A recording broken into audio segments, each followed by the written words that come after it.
People assumed it was just another forgotten trapper's shelter, but anyone who slept inside it during winter walked away confused. The structure still stands today, partially collapsed but recognizable, about 14 miles southwest of Fort Yukon, Alaska, near the confluence of two unnamed tributaries that feed into the Yukon River. Local guides sometimes take hunters past it in late autumn when the ground is frozen enough to support HVs. Most people don't stop. The logs are dark with age and moss, and the roof has caved in on the eastern side, so it looks like 100 other abandoned cabins scattered across the interior. But if you know what you're looking for, you'll notice something strange about the way it was built.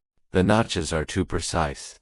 The foundation stones are set too deliberately, and there's a second wall, hidden behind the first. That doesn't make sense unless you understand what the man who built it was trying to survive. His name was Richard Proenneke, and in 1968, at the age of 51, he walked into the wilderness near Twin Lakes, in what is now Lake Clark National Park and Preserve, carrying hand tools, a few boxes of supplies, and a 16mm film camera. He didn't go there to prove anything to anyone. He wasn't running from the law or escaping a broken marriage. He had worked as a diesel mechanic for the Navy during World War II, spent years as a heavy equipment operator in remote construction camps across Alaska, and saved enough money to stop working for other people. What he wanted was time. Time to think. Time to watch the seasons change without the noise of machinery or the obligations of a job. And he wanted to see if he could build something that would last through an Alaskan winter using only his hands and the materials the land provided. The shelter we were talking about today is the famous cabin at Twin Lakes that Proenneke eventually built and lived in for nearly 30 years. That cabin is well documented. There are books about it, films, a PBS special, narrated using his own journals. But before Twin Lakes, there was an earlier attempt, a smaller structure. A test run built during the summer of 1967 near the Kijik River drainage, not far from where he had been working seasonally at a wilderness lodge. This was the first shelter Richard Proenneke built entirely by himself, without modern tools, and it's the one almost no one talks about. The one he abandoned after a single winter because it taught him what he still didn't know. If stories like this matter to you, you may want to stay till the end. The decision to build that first shelter wasn't impulsive. Proenneke had spent decades in Alaska by then, watching other men come north with grand ideas and soft hands, watching them fail, or give up, or get flown out after a bad fall. He respected the land enough to know that wanting something and being capable of it were not the same thing. So he gave himself a trial. One summer to build a small cabin. One winter to live in it alone. If he survived that, if he learned enough, then he'd know whether the larger dream was possible. He started in early June, when the ground had thawed enough to dig but the mosquitoes hadn't yet become unbearable. The site he chose was on a slight rise above a creek, surrounded by black spruce and scattered birch. There was no trail leading to it, no road. He had to hike in with a packboard, carrying everything he'd need in stages, and the first thing he did was clear the ground. Not with a chainsaw, because he didn't bring one. Not with a machined axe, because he wanted to see if he could manage with simpler tools. He used a hand axe, a draw knife, a bucksaw, and a chisel he'd modified himself. He worked slowly. He measured twice. He made mistakes and corrected them without complaint. And at night he wrote about the process in a journal he kept in a waterproof pouch. The foundation came first. He gathered flat stones from the creek bed and set them in a rectangle, adjusting them until they were level. Then he began felling trees. Spruce, mostly, because it was abundant and straight-grained, though he knew it would be heavier to work with than he'd like. Each log had to be limbed, dragged to the site, and shaped.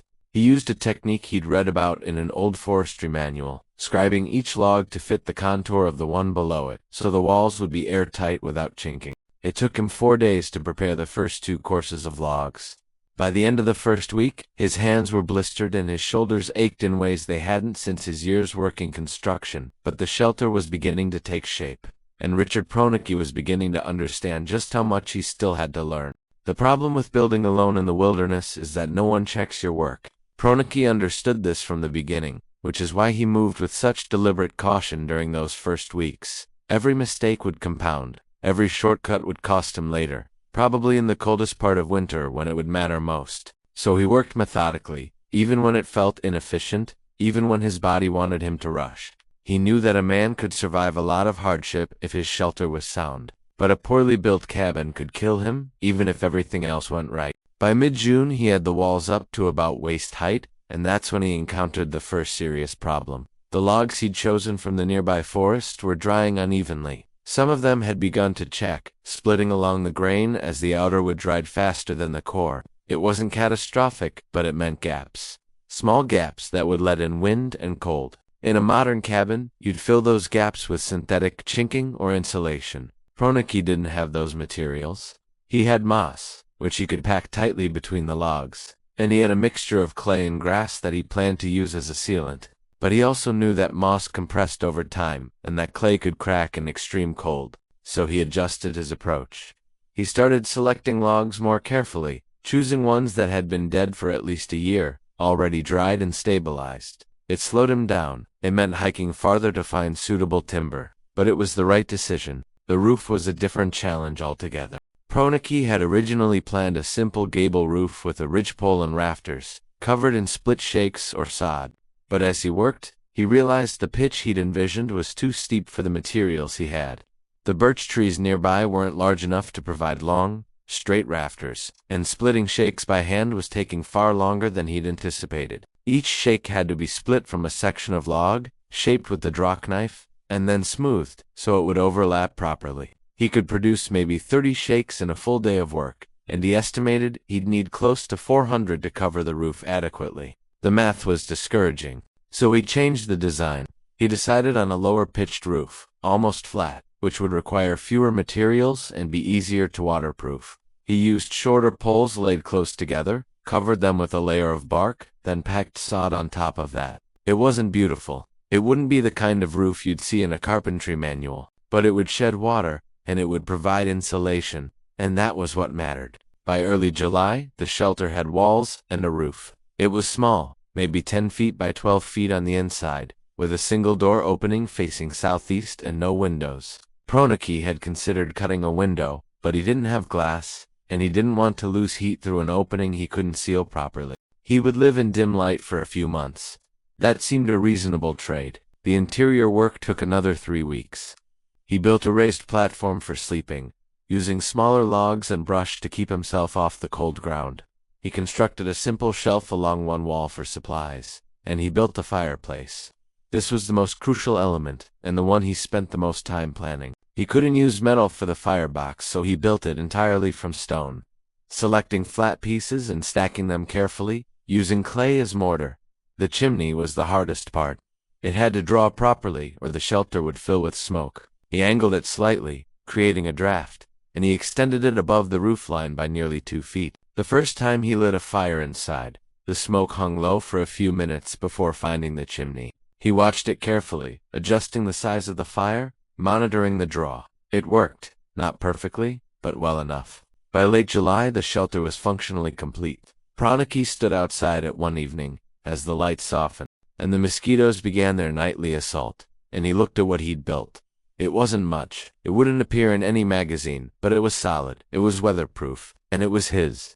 He moved in the first week of August, carrying his gear inside and arranging it carefully. He had a sleeping bag, a small cookpot, a few books, his journal, and the film camera. He had dried food, flour, salt, tea. He had ammunition for the rifle he'd brought in case he needed fresh meat. He settled into a routine quickly. He woke with the light, spent the mornings gathering firewood or improving the shelter, and spent the afternoons exploring the surrounding area. He filmed occasionally, mostly to document the process, though he wasn't sure yet what he'd do with the footage. The first month went smoothly. The weather held. The fireplace drew well. He slept soundly. But as August turned to September, and the nights grew longer, he began to notice something he hadn't anticipated.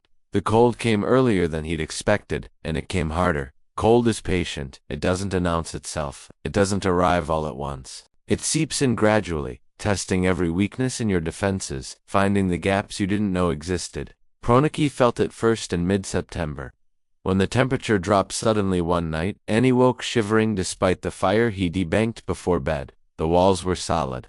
The roof wasn't leaking, but the cold was inside anyway, rising from the ground, pressing through the moss chinking, sliding under the door. He spent the next several days reinforcing the shelter. He packed additional moss between the logs, pressing it in tightly with a stick. He built up the sod on the roof, adding another 6 inches of insulation. He hung a heavy canvas tarp over the doorway to create a buffer against the wind, and he started keeping the fire going continuously, which meant gathering far more firewood than he'd originally planned. By early October, he was spending half of each day just collecting and splitting wood, stacking it inside where it would stay dry.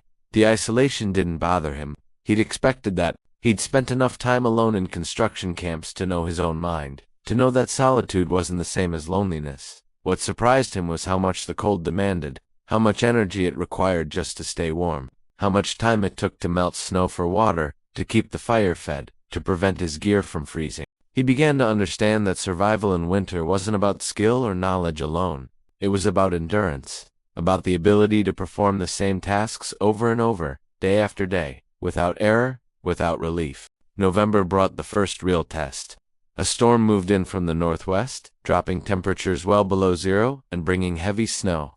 The wind drove the snow horizontally, piling it against the eastern wall of the shelter. Proenneke stayed inside for 3 days, keeping the fire going, rationing his food, listening to the wind scream. When the storm finally passed, he dug himself out and inspected the damage. The roof had held, the walls were intact, but the door had leaked, and a small drift of snow had formed just inside the entrance. He cleared it, reinforced the canvas barrier, and made a note in his journal about the need for a better door design. By mid-November, he'd been living in the shelter for 3.5 months, and he'd learned more about cold weather construction than he'd learned in 20 years of working other men's jobs. He understood now why the old-timers in Alaska built small cabins with low ceilings, why they prioritized insulation over space, why they kept their supplies inside, even if it made the living area cramped. Every decision was about heat retention, every detail mattered.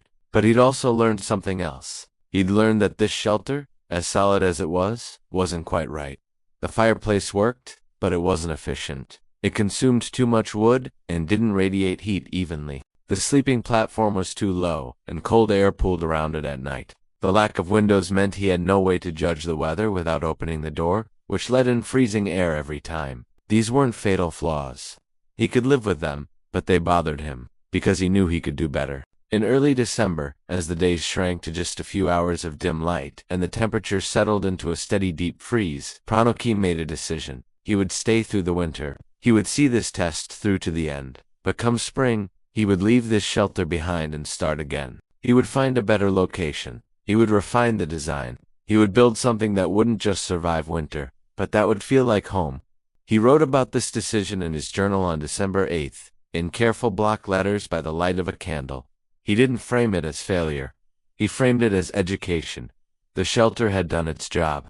It had kept him alive. It had taught him what worked and what didn't. And now he knew enough to build something better. The winter stretched on. January came, February, the cold settled in like a permanent condition, and Proenneke settled into it, moving through his routines with quiet determination. He filmed occasionally short clips of the snow-covered landscape, the interior of the shelter, his hands working by firelight. He read the books he'd brought. He wrote, he thought, and he waited for spring. When the thaw finally came in late March, he packed his gear, filmed one last sequence of the shelter from the outside, and hiked out. He never returned to that site. The shelter stood empty through the following winter, and the winter after that, slowly being reclaimed by the forest. And a year later, Richard Proenneke began building the cabin at Twin Lakes that would become his home for the next 3 decades. But that first shelter, the one almost no one remembers, was where he learned to build something that would last. And maybe that's what's worth remembering. That before the success, there was the quiet failure. The patient works, the cold lessons learned alone, without witnesses, without applause. The question isn't whether the shelter survived. The question is what the man who built it carried forward.